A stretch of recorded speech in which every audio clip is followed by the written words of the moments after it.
Warning, this headings doesn't necessarily represent our opinion on the matter, it's a headline from somewhere on the internet. Here's the article. Recently, Rowe was hit with an accusation by Michael Pendleton, who claims to be a big-time fan of Rowe. Pendleton, a computer structure analyst, talked up his degree to Rowe. Then he said, "I find it disconcerting that you place so little value on academic education. Not all college grads are in debt. There are scholarships, grants, tuition assistance programs. The next time you need a complex surgery given the choice, I am betting you would take the surgeon that graduated from one of those universities you so love to make fun of." Meanwhile, this is what Rowe posted on Facebook. It's a little long, so keep up. Michael Pendleton writes, "Mike, I have followed you since the first days of Dirty Jobs and Deadliest Catch, and I am amazed about your attitude toward higher education. I started my working career in the military, then as an apprentice plumber, and became a journeyman. At night I went to 2 years of community college and then took classes at the university until I had a degree. College allowed me to become a computer infrastructure analyst. I made more money, my body and back were spared. I find it disconcerting that you place so little value on academic education. Not all college grads are in debt. There are scholarships, grants, tuition assistance programs. The next time you need a complex surgery given the choice, I am betting you would take the surgeon that graduated from one of those universities you so love to make fun of. Do I think spending $100,000 on a Russian lit degree would be a choice for me? No, I don't. But I also know the person doing that most likely isn't going to fit into a blue-collar job. But that Russian lit degree can get you into OCS and the military, an analyst job for many think tanks, law school, any job that requires a college degree. While I do agree not everyone puts their education to work for them, they do have the opportunity."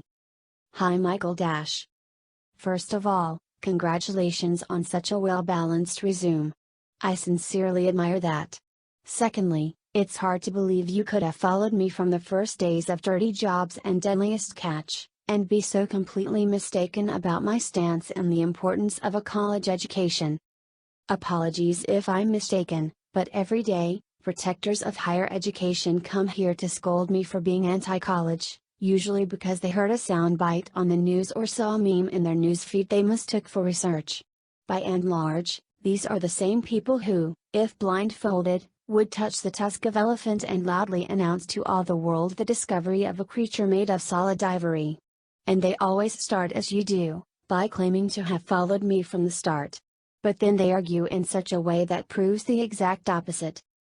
For instance, you write, "I find it disconcerting that you place so little value on academic education. Not all college grads are in debt. There are scholarships, grants, tuition assistance programs." If I may, where exactly have you seen me argue against the importance of an academic education? Not the cost. I'm unapologetically opposed to the mind-bending, utterly indefensible skyrocketing cost of tuition. But if I question the value of a $2,000 pair of shoes, that doesn't mean I'm anti-footwear. And where exactly have you heard me say or imply that all graduates are in debt? Sure, I've railed against the pressure we put on kids to borrow so much money at such a young age, and I've repeatedly likened the student loan bubble to the real estate bubble that crushed our economy last time around. But where and when have I ever said that all graduates are indebted?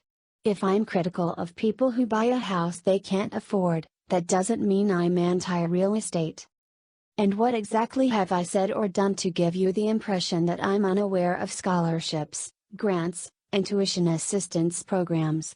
In the last 3 years, not a month has gone by where I haven't used Facebook to highlight a scholarship winner from my own foundation. Do you really want to use my own page to lecture me on the existence of scholarship money, while I'm using the same space to announce the recipients of millions of scholarship dollars?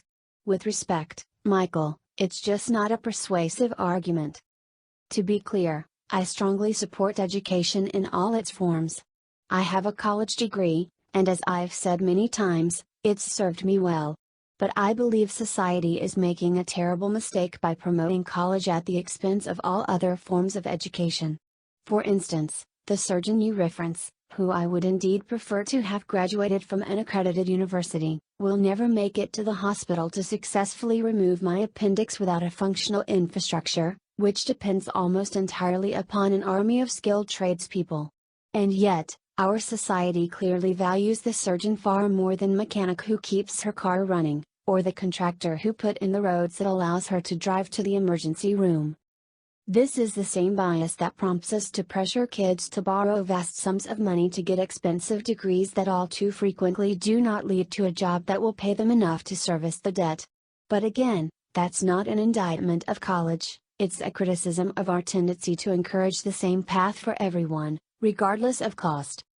Let's consider your example of the $100,000 degree in Russian literature. As you've said, such a degree might very well be a wise choice for the right individual. Obviously, that's undeniable. And I suppose, if the country were now facing an existential crisis brought about by an alarming shortage of Russian literature experts, I might very well be using this page to encourage more people to read Chekhov and Dostoevsky. But that's neither the case, nor the point.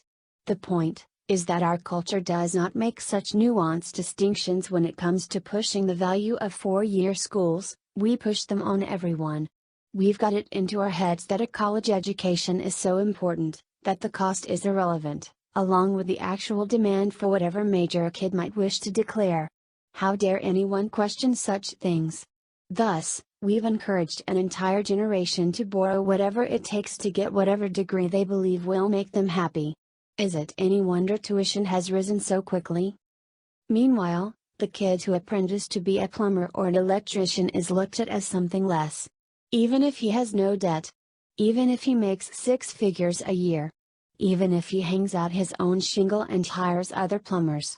This year, American Standard donated $100,000 to my scholarship fund. It was a massive struggle to find anyone willing to learn the plumbing trade, even when the training was free. That's because collectively, we still value that Russian lit degree more than a plumbing certification. Honestly, it's enough to make me rely on exclamation points way more than usual. What I've opposed, consistently, is not the importance of higher education, but rather, the relentless drumbeat of college for everyone. That's the real problem, and it's worth repeating. Because this cookie-cutter approach to education presupposes that all worthwhile knowledge can only be attained from a college or a university. That's the most dangerous myth of all, and the unintended consequences are now self-evident: the vanishing of shop class in high schools, $1.3 trillion of student loans, and 6 million vacant jobs that no one is trained to do. That's the skills gap. It's real. And it's a massive problem for anyone who shares my addiction to smooth roads, cool air, and indoor plumbing. Finally, Michael, at the risk of protesting too much, let me assure you that those who actually follow this page know that my message is deeply pro-education. However, the best path for the most people should never the most expensive, and as long as the government is in the business of lending billions of dollars to college students, I'll continue to challenge the idea that college is the only place to get a worthwhile education. Likewise, as long as 6 million jobs sit vacant, the majority of which do not require a four-year degree, I'll encourage you to join me.